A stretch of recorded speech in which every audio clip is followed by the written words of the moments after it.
Iran और Israel का युद्ध अगले 24 घंटे में किसी तरफ भी पलट सकता है, क्योंकि अमेरिका की तरफ से ऐसा अलर्ट आया है कि नेतन्याहू के पैरों तले जमीन खिसक सकती है।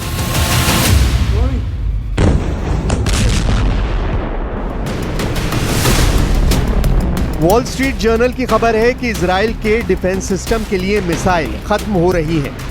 यह खबर ऐसी है कि नेतन्याहू अपना माथा पकड़ने को मजबूर हो जाएंगे। अमेरिका के अखबार ने लिखा है कि ईरान के मिसाइल अटैक को रोकना अब इजराइल के लिए मुश्किल होगा।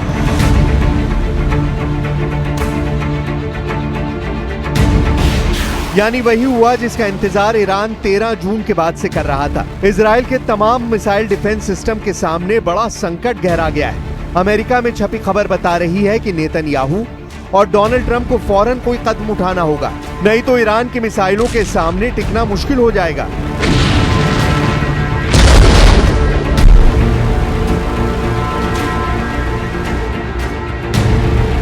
Arrow missile defence system Israel का अपना सिस्टम है। इसकी रेंज 2500 किलोमीटर है। यह अंतरिक्ष में जाकर भी दुश्मन की मिसाइल को रोक सकता है। यानी ईरान की कई मिसाइल अंतरिक्ष से वापस वायुमंडल या कहें कि इजराइल के आसमान में दाखिल भी नहीं हो पाती होंगी, क्योंकि एरो सिस्टम उन्हें पहले ही खत्म कर चुका होता है। इसी वजह से एरो को इजराइल का प्रीमियम मिसाइल डिफेंस कहा जाता है।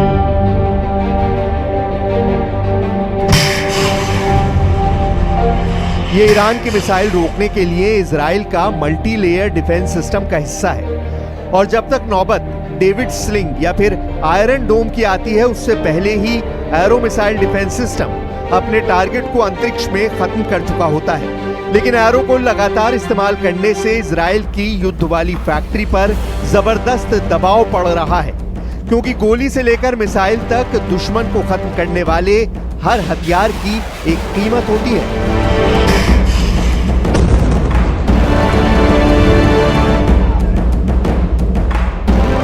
एरो सिस्टम की एक मिसाइल की कीमत $30 लाख है, यानी करीब 26 करोड़ रुपए। खबर है कि ईरान की मिसाइलों को रोकने के लिए इजराइल के मिसाइल डिफेंस सिस्टम का खर्च करीब $300 मिलियन आ रहा है, यानी करीब 2600 करोड़ रुपए।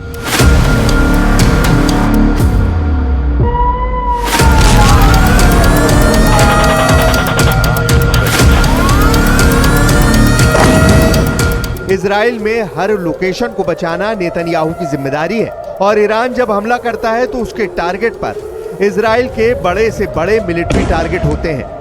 इन हमलों के दौरान इजराइल के सबसे नाजुक ठिकानों पर मिसाइल गिरते हुए देखकर नेतन्याहू बहुत ज्यादा दबाव में है।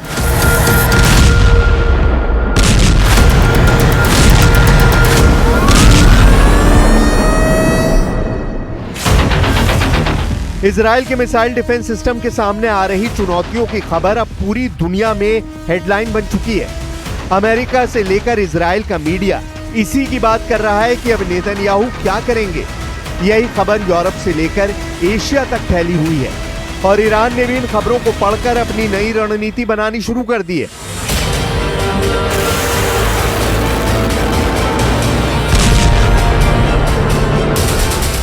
अभी तक ये युद्ध बराबर का चल रहा है। ईरान के टारगेट्स पर इजराइल जब चाहे जहां चाहे बमबारी कर रहा है। पश्चिम से पूर्व तक ईरान का हर कोना इजराइल की एयरफोर्स के रहमो करम पर है। नेतन्याहू ने टारगेट पहले से सेट किए हुए हैं और उन पर लगातार बमबारी की जा रही है। लेकिन सच ये भी है कि दोनों ही ताकत इस वक्त अपने आसमान में जूझ रहे हैं, जबकि एक दूसरे के आसमान पर दोनों का कब्जा हो चुका है।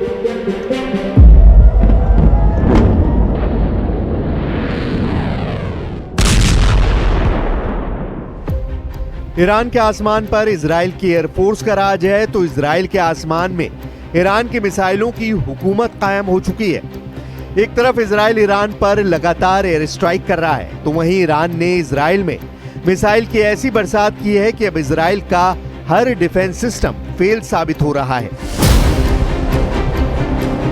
ईरान और इजराइल दोनों तरफ से हमले जारी हैं। इजराइल दिन में हमला करता है तो ईरान रात में उसका बदला लेता है। ऐसा 13 जून से लगातार जारी है, और दोनों में से कोई भी पक्ष पीछे हटने को तैयार नहीं है। तेहरान पर इजराइल के हवाई हमले बता रहे हैं कि नेतन्याहू अब ईरान को पूरी तरह मिटा देना चाहते हैं। तो वहीं ईरान का मिसाइल वाला पलटवार बता रहा है कि खामनेई वो सबक सिखाना चाहते हैं कि इजराइल में आने वाली पीढ़ी याद रखे।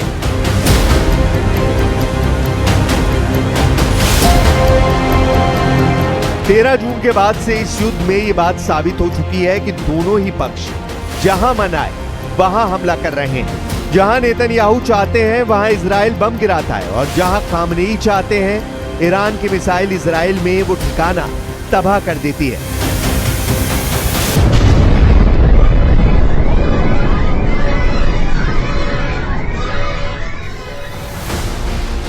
लेकिन एरो डिफेंस सिस्टम को लेकर आई खबर ने इजराइल में मिसाइल गोदाम खत्म होने का सायरन बजा दिया है।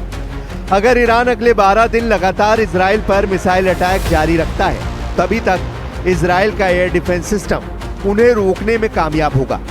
उसके बाद उसकी इंटरसेप्टर मिसाइल खत्म होने का खतरा है।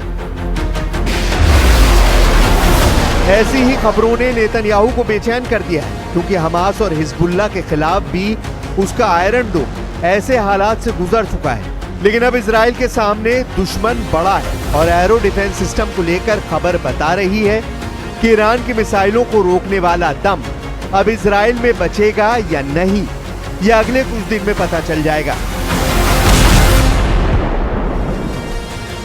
इजराइल की सेना ने कहा है कि हम हर हालत से निपटने के लिए तैयार हैं, लेकिन हथियार या मिसाइल को लेकर हम टिप्पणी नहीं कर सकते।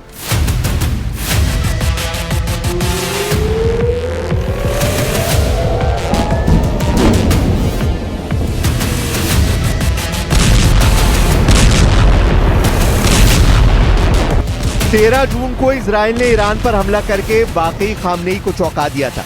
तब ईरान के बड़े बड़े कमांडर ड्रोन हमलों में मारे गए। इजराइल के अटैक में ईरान के कई वैज्ञानिकों की भी जान गई। पूरा ईरान परेशान था कि आखिर क्या हो गया।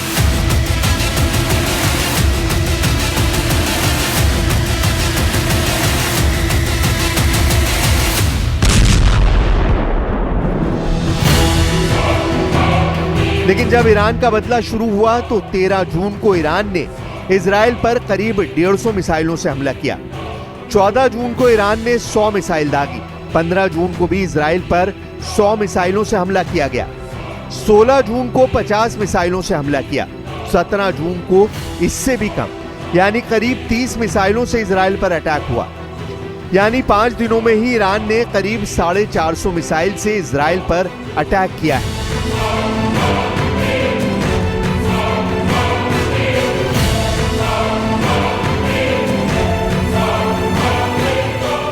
अब ये ना अमेरिका के लिए मुमकिन है ना इजराइल के लिए कि वो पूरे दिन ईरान की मिसाइलों को रोकते रहें, लेकिन ईरान के लिए ये मुमकिन है कि वो लंबे वक्त तक रुक रुक कर लगातार इजराइल पर हमला कर सकता है।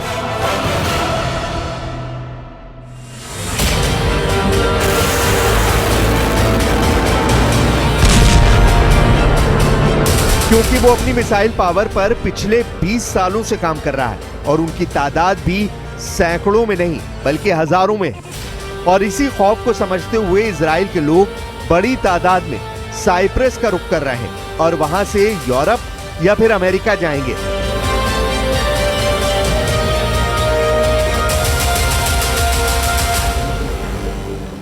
Israel, I was very afraid. I'm never used to anything like that, sirens or missiles or anything. New York is pretty much very safe, and it was very new to me. Right now, I'm very happy to be in Cyprus and get home safe to my family. In Israel, it's very scary. We didn't sleep for nights on end. We were all very exhausted, and this is a sigh of relief. Scary. It wasn't easy. Definitely was a little anxious at the start. When you first heard that first siren, it was very new to me. I never heard of this stuff, and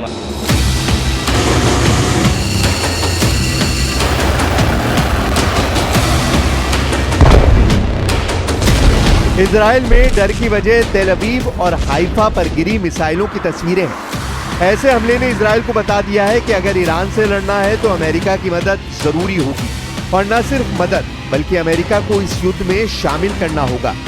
नहीं तो रोज रात Iran से launch होने वाली मिसाइलें उसके शहरों का काम तमाम करती रहेंगी।